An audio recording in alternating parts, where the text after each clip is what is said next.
वैसे हम लोग सबसे ज़्यादा अच्छा मानते हैं उत्तम शब्द को। ये वस्तु उत्तम है, ये व्यक्ति उत्तम है, पर उत्तम से भी और कुछ श्रेष्ठ होता है।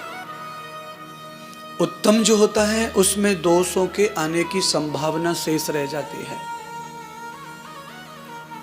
जिनको हम बहुत अच्छा मानते हैं, उत्तम मानते हैं, उनमें दोष का जन्म कभी भी हो सकता है, पर भक्त में दोष नहीं होता जन्म का। इसलिए भक्त से बड़ा कुछ नहीं है संसार में। आपकी नज़र में मैं अच्छा हूँ, उत्तम हूँ, आपकी नज़र में आप इसलिए आए हैं, पर मेरे जीवन में दोष कब आ जाएगा मुझे ही नहीं पता चलेगा। इसलिए महात्मा इंद्रदेव को चाहिए कि वो उत्तम रहे पर भक्त भी रहे, तब दोष पैदा नहीं होंगे। प्रवर्तते पथम युक्ताम पृथिव्याम देव दर्शनम। कल भी कहा था, आज मैंने अलग सूत्र बोल करके बात को बताने की कोशिश कर रहा हूं।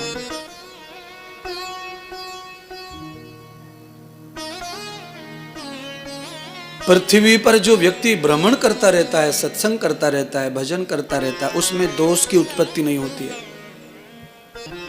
देखिए, उत्तम प्रचेताओं के हाथ से मृत्यु को प्राप्त हुए थे। बाद में ध्रुव जी ने इसी वृंदावन में भगवान को पाया। ये ऐसा वृंदावन है, जब भी आप वृंदावन में निधि बन जाते हैं, वहीं पे दर्शन ध्रुव जी ने भगवान का किया था पिताजी के रूप में। इसलिए भगवान को जिस रूप में भी आप चाहते हो, उसके प्रति आप कर्तव्य निष्ठ हो, तो आपको उसी रूप में परमात्मा प्राप्त हो सकते हैं। गीता का 18वां जो अध्याय है वो यही प्रमाणित करता है। गीता का 18वां अध्याय पूरा यही कहता है कि भक्त जिस भाव से मुझे भज रहा है, मैं उसी भाव से उसे मिलता हूं। जामवंती वानर राज ऋक्ष राज जामवंत की पुत्री हैं। 10,000 वर्षों तक राम को पति के रूप में भजती रही। आखिर में जामवंती को पति के रूप में राम मिले द्वापुर में आकर कृष्ण अवतार में। कृष्ण भगवान ने जामवंती को पत्नी स्वीकार किया। तो तपस्या और लगन और एकाग्रता ये बहुत बड़ी चीज है। आप जिस रूप में प्रभु को चाहते हैं वही है। जैसे द्रौपदी ने उनको चाहा कि वो भाई के रूप में, तो उन्होंने वही सिद्धांत निभाया और वो लीला की। सुनीति ने पुत्र को भ्रमित कर दिया था कि तुम्हारे पिता जो है जंगल चले गए और तुम्हें पिता चाहिए, तो जाओ तुम भी जंगल जाओ और ढूंढो। तो मैं तो कहूँगा हर माता से कि अपने बच्चों को कुछ दिन जंगल की तरफ भेजने का प्रयास करो। हर समय, जैसे हर समय हाथ हमारा पानी में रहे, कीचड़ में रहे, सब्जी में रहे, खीर में रहे, तो उंगलियां गल जाएंगी सब। इन उंगलियों को सुंदर रखने के लिए सुखाना बहुत आवश्यक है। आप कितने भी बढ़िया साबुन से, कितने भी बढ़िया सर्फ से अपने वस्त्र को धो लो, अगर आपने धूप नहीं लगाई तो भास मारेगी। चाहे जितनी खुशबूदार वस्तु से धो, पर आपका सारा सेंट खत्म होगा कब? जब उसे धूप ना लगे, हवा ना लगे।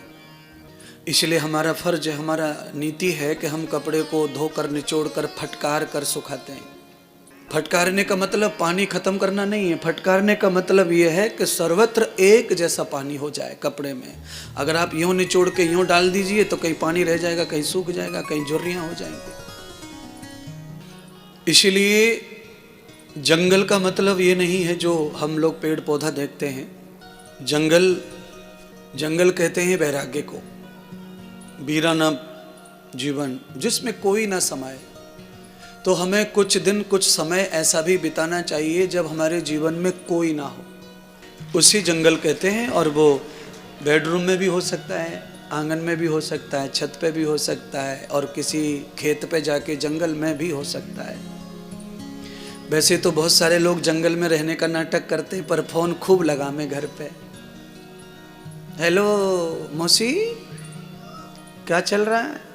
कुछ नहीं महाराज, आपकी कृपा से अगले महीने छोरा का ब्याह है। और तुम्हें मेरी सौगंध है, तुम्हें आना ही पड़ेगा आशीर्वाद देने, और ढोंग कर रो जंगल में रहवे को।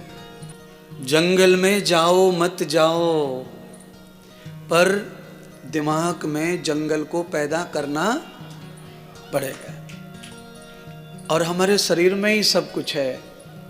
आपको जिस रूप में रहना है वो सारे रूप शरीर में हैं।